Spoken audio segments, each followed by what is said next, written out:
అమరావతి సమాచార లెక్క. మంత్రుల శాఖలపై ముఖ్యమంత్రి సమీక్షలు, పంచాయతీరాజ్ నిధుల విడుదల, ఉపాధి హామీ వేతనాల చెల్లింపుల నిమిత్తం కేంద్ర ప్రభుత్వ నిధుల విడుదల, అన్నా క్యాంటీన్ ప్రారంభాలు తదితర అంశాలతో కూడిన అమరావతి సమాచార లేఖను ఇప్పుడు విందాం. వ్యాఖ్యానం అమరావతి ఆకాశవాణి ప్రతినిధి డి వినోద్ కుమార్. త్రాగునీరు, జలజీవన్ మిషన్, పారిశుధ్యం, జాతీయ రహదారులు, గ్యాస్ పైప్ లైన్ నిర్మాణం, రైల్వే ప్రాజెక్టులు, అమృత్ 2.0 వంటి ప్రగతి అంశాలపై ఆగస్టు 28న ఢిల్లీ నుండి వివిధ రాష్ట్రాల ప్రభుత్వ ప్రధాన కార్యదర్శులతో ప్రధానమంత్రి నరేంద్ర మోడీ వీడియో సమావేశం ద్వారా సమీక్షించారు. ఈ సందర్భంగా భారత ప్రధాన మంత్రి నరేంద్ర మోడీ మాట్లాడుతూ జలజీవన్ మిషన్ పథకం కింద ప్రతి ఇంటికి సురక్షిత తాగునీరు అందించేందుకు నిర్దేశించిన పథకాలు, ప్రాజెక్టులను వేగవంతంగా పూర్తి చేయాలని చెప్పారు. అదేవిధంగా పారిశుధ్యం నిర్వహణ ప్రాజెక్టులను కూడా త్వరితగతిన పూర్తి చేయాలని అన్నారు.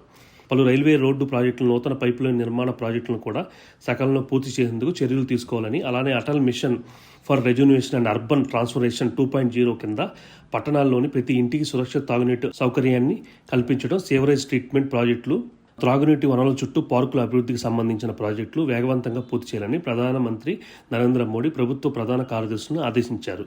జాతీయ సికిల్ సెల్ ఎనీమియా నిర్మూలనపై ఏపీఐఐసి టవర్లోని వైద్య ఆరోగ్య శాఖ ప్రధాన కార్యాలయంలో ఆరోగ్య కుటుంబ సంక్షేమ శాఖ కమిషనర్ శ్రీ హరికిరణ్ సమీక్షించారు. ఈ సందర్భంగా కమిషనర్ హరికిరణ్ మాట్లాడుతూ కేంద్ర ప్రభుత్వం మార్గదర్శనాల అనుగుణంగా సికిల్ సెల్ ఎనీమియా బాధితుల్ని స్క్రీనింగ్ చేయాలని, ఈ ప్రక్రియ నిరంతరం కొనసాగేలాగా చర్యలు తీసుకోవాలని 2023 జూలైలో సికిల్ సెల్ ఎనీమియా నిర్మూలన మిషన్ ప్రధానమంత్రి నరేంద్ర మోడీ ప్రారంభించారని, 2047 నాటికి దేశంలో సికిల్ సెల్ ఎనీమియా నిర్మూలించినది లక్ష్యంగా పెట్టుకుందని తెలిపారు.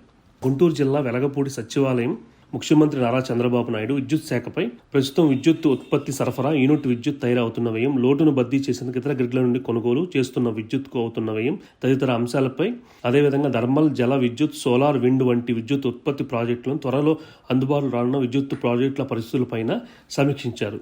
రాష్ట్ర రైతాంగానికి పగటిపూట 9 గంటల పాటు నాణ్యమైన విద్యుత్ అందించేందుకు చర్యలు తీసుకోవాలని, అందుకు అనుగుణంగా ఆయా ఫీడర్ల సామర్థ్యాన్ని మెరుగుపరచడంతో పాటు ప్రత్యేక ఫీడర్లను ఏర్పాటు చేయాలని సూచించారు. డిమాండ్కు తగ్గ విద్యుత్ ఉత్పత్తి సరఫరా, తక్కువ ఖర్చుతో విద్యుత్ ఉత్పత్తి వంటి పరిస్థితులను మరింత మెరుగుపరిచేందుకు అవసరమైన చర్యలు తీసుకోవాలని ముఖ్యమంత్రి నారా చంద్రబాబు నాయుడు ఇంధన శాఖ అధికారులను ఆదేశించారు.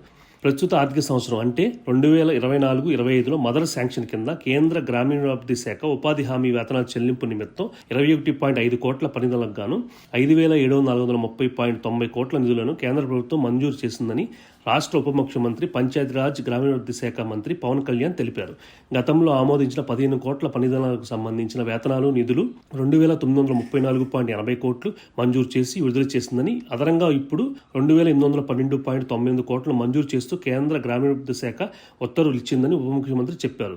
ఇప్పటి వరకు ఈ ఆర్థిక సంవత్సరంలో 2,809.10 కోట్లు రోజువారీ వేతనాలు FTOల అప్లోడ్ ఆధారంగా నేరుగా వేతనదారుల ఖాతాలకు జమ అయ్యాయని, మిగిలిన మొత్తాలు కూడా ఎలాంటి ఇబ్బంది లేకుండా త్వరలో వేతనదారులకు జమ అవుతాయని ఉప ముఖ్యమంత్రి పవన్ కళ్యాణ్ తెలిపారు.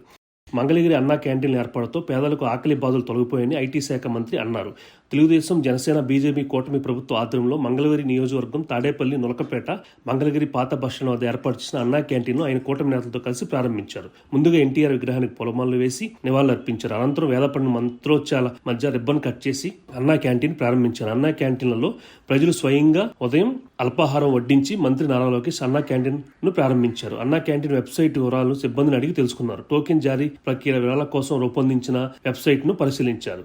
గ్రామాల అభివృద్ధితోనే దేశ అభివృద్ధి, రాష్ట్ర అభివృద్ధి అవుతుందని, మహాత్మాగాంధీ ఆశయాలను పాటించేది ప్రభుత్వం, కూటమి ప్రభుత్వం అని, స్థానిక సంస్థల ఆర్థికంగా బలోపేతం చేయడం ద్వారా అభివృద్ధి కూటమి ప్రభుత్వం బాటలు వేస్తుందని, ప్రజా కూటమి ప్రభుత్వం ముందుకు వెళ్తుందని ముఖ్యమంత్రి చంద్రబాబు ఆదేశాల మేరకు స్థానిక సంస్థలకు మరిన్ని నిధులు విడుదలకు నిర్ణయం తీసుకున్నామని, గ్రామ పంచాయతీకి 998 కోట్ల, పట్టణ స్థానిక సంస్థలకు 450 కోట్లు విడుదల చేయడానికి నిర్ణయించామని, ఈ నిధులతో గ్రామ, వార్డు స్థాయి పనుల్లో వేగవంతం చేయాలని ముఖ్యమంత్రి చంద్రబాబు సూచించారని, ఈ నిధుల విడుదలతో స్థానిక సంస్థలకు ఆర్థిక వెసులుబాటు కలిగే అవకాశం కలుగుతుందని ఆర్థిక శాఖ మంత్రి పయ్యావుల కేశవ్ పేర్కొన్నారు. గత ప్రభుత్వం స్థానిక సంస్థలు నిర్ణయం చేస్తే ప్రజా కూటమి ప్రభుత్వం స్థానిక సంస్థల బలోపేతం లక్ష్యంగా పనిచేస్తుందని పయ్యావుల కేశవ్ పేర్కొన్నారు.